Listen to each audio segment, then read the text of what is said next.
അരിപ്പൂ, ഭയങ്കര ശക്തിയുള്ള പൂവ് അക്കരക്കാട്ടിലെ. അത് എനിക്ക് ഭയങ്കര ഇഷ്ടമാണ്. അപ്പോൾ ആഗ്രഹം എന്തായാലും ദൈവം സാധിച്ചു തരും. ഉടനെ നോക്കിക്കോ. വിമാനത്തിൽ കയറാൻ മോഹിച്ച അയ്യപ്പദാസാണ് കൊച്ചവോ പൗലോ അയ്യപ്പ കൊയിലോയിലെ നായകനെങ്കിൽ ക്ലൈമാക്സിലൂടെ ചിത്രത്തിലെ സ്റ്റാറായത് ഈ കൊച്ചുമിടുക്കി അബനി ആദിയാണ്. ഇപ്പോൾ സംസ്ഥാന സർക്കാരിന്റെ പുരസ്കാരം തന്നെ തേടിയെത്തിയ സന്തോഷത്തിലാണ് അബനി. എനിക്ക് ഭയങ്കര സന്തോഷമായിരുന്നു. അമ്മ പറഞ്ഞിരുന്നു, ഞാനാണെങ്കിൽ എനിക്ക് വല്ല ഇത് കിട്ടിയാലോ വിചാരിച്ചിട്ടായിരിക്കുമായിരുന്നു. എനിക്ക് വല്ല കിട്ടുമെന്ന് വിചാരിച്ചിരിക്കുമ്പോൾ അച്ഛൻ ഒരുപാട്, ഞാൻ ബാത്റൂം വിട്ട് വന്നപ്പോൾ ഒരുപാട് പേര് വിളിക്കുന്നു, കൺഗ്രാജുലേഷൻസ്. എനിക്കൊന്നും മനസ്സിലായില്ല. പിന്നെയാണ് അച്ഛൻ വന്നെന്ന് പറഞ്ഞത് എനിക്ക് ഇത് കിട്ടിയിട്ടുണ്ട്, അവാർഡ് കിട്ടിയിട്ടുണ്ട്. ഭയങ്കരമായിട്ട് സന്തോഷമായി.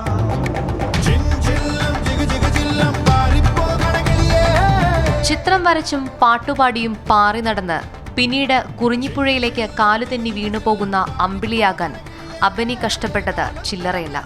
ഈ പ്രയാസങ്ങളെല്ലാം ഇല്ലാതാക്കി ഈ പുരസ്കാര നിറവിലെത്തിയപ്പോൾ.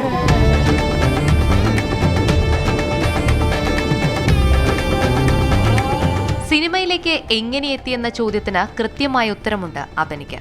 അതും രസകരമായ എൻട്രി. എൻ്റെ അമ്മയും അച്ഛൻ്റെയും ഫ്രണ്ടായിരുന്നു സിധുമാമൻ. സിധുമാമൻ ഫിലിം ഫെസ്റ്റിവൽ ഞങ്ങൾ വന്നപ്പോൾ വീട്ടിൽ വന്ന് ഒരുപാട് പടം വരച്ചു കൊടുത്തു, പിന്നെ എന്തൊക്കെയൊക്കെയോ ഉണ്ടാക്കിയൊക്കെ കൊടുത്തു. അപ്പോൾ ഇഷ്ടമായി. അപ്പോൾ അച്ഛൻ എന്നെക്കൊണ്ട് ചെയ്തൊരു ആഡുണ്ട്, അപ്പോൾ അതൊന്ന് കാണിച്ചു കൊടുത്തു. അപ്പോൾ സിധുമോൻ ഇഷ്ടമായി, ഇങ്ങനെ ചെയ്യാമോ, ഓഡീഷന് വരാമെന്ന്. പിന്നെ കുറച്ച് ദിവസം കഴിഞ്ഞിട്ട് ഓഡീഷന് വിളിച്ചു. ഓഡീഷൻ വെച്ചപ്പോൾ ഞങ്ങളൊന്നും വിചാരിച്ചില്ല കിട്ടുമെന്നൊന്നും, കിട്ടത്തില്ലായിരിക്കും എന്നൊക്കെ വിചാരിച്ചു. സെറ്റിൽ വിളിച്ചപ്പോൾ ആദ്യ ദിവസം എനിക്ക് ചെറുതായിട്ടൊക്കെ ഒന്ന് കണ്ണൊക്കെ വേഞ്ച് കരഞ്ഞിരുന്നു. കണ്ണ് വില പുളിച്ചിട്ട് സൺലൈറ്റും ലൈറ്റും കൂടി അടിച്ചപ്പോൾ എനിക്ക് കണ്ണ് വേനെടുത്തതിനൊക്കെ എനിക്ക് വല്ല ഇതായി. പിന്നെ സെക്കൻഡ് ഷോട്ടൊക്കെ ഒട്ട ഇതിന് തന്നെ ഓക്കെ ആക്കി.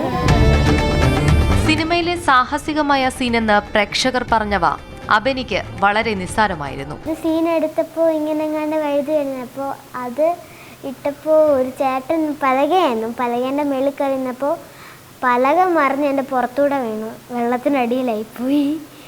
അതുകൊണ്ട് ഒരു ദിവസം മതിയാക്കിപ്പോയി. ഒരു ദിവസം മുഴുവൻ എന്നെ വെള്ളത്തിൽ കിടത്തിക്കുന്നു. രുദ്രാക്ഷന് രണ്ടാമത്തെ ദിവസമാണ് വന്നത്. അപ്പോൾ തൊട്ട് കുഴപ്പമൊന്നുമില്ല. പിന്നെ എനിക്ക് ഞങ്ങൾ വേറൊരു സീനുണ്ടായിരുന്നു. അപ്പോൾ ഇങ്ങനെ പലയൊന്നുമില്ല, പല ചില ദിവസം അതിങ്ങനെ വന്നുകൊണ്ടിരുന്നപ്പോൾ എന്താ രുദ്രാക്ഷ പേടിച്ചിട്ടായിരിക്കും കല്ലിൽ തല ഇടിക്കാൻ തുടങ്ങേണ്ടത്. അപ്പോൾ അവൻ കൈ വിട്ടിട്ട് അവനെ അങ്ങ് പോയി പിടിച്ചു. ആൾക്കാർ പോയി പിടിച്ചു, എന്നെ പിടിച്ചില്ല. ഞാൻ താഴോട്ട് ഒരു തവണ പോയി വന്നില്ല, വീണ്ടും വെള്ളോട്ട് വന്നപ്പോൾ പിടിച്ചില്ല. പിന്നെ മൂന്നാമത് വന്നപ്പോൾ എങ്ങനെ എടുത്ത് വലിച്ചെടുത്തോണ്ട് വന്നു. പരസ്യചിത്ര സംവിധായകനായ ആദി ബാലകൃഷ്ണന്റെയും ഫ്രീലാൻസ് മാധ്യമ പ്രവർത്തകയായ അരുണയുടെയും മകളാണ് പട്ടം കേന്ദ്രീയ വിദ്യാലയത്തിലെ 3ാം ക്ലാസ് വിദ്യാർത്ഥിനിയായ അബനി.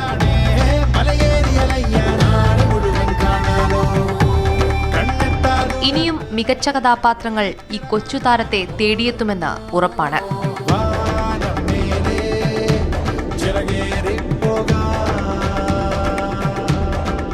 ക്യാമറമാൻ ബിജുവിനൊപ്പം ജിഷ കല്ലിങ്കൽ, മാതൃഭൂമി ന്യൂസ്, തിരുവനന്തപുരം.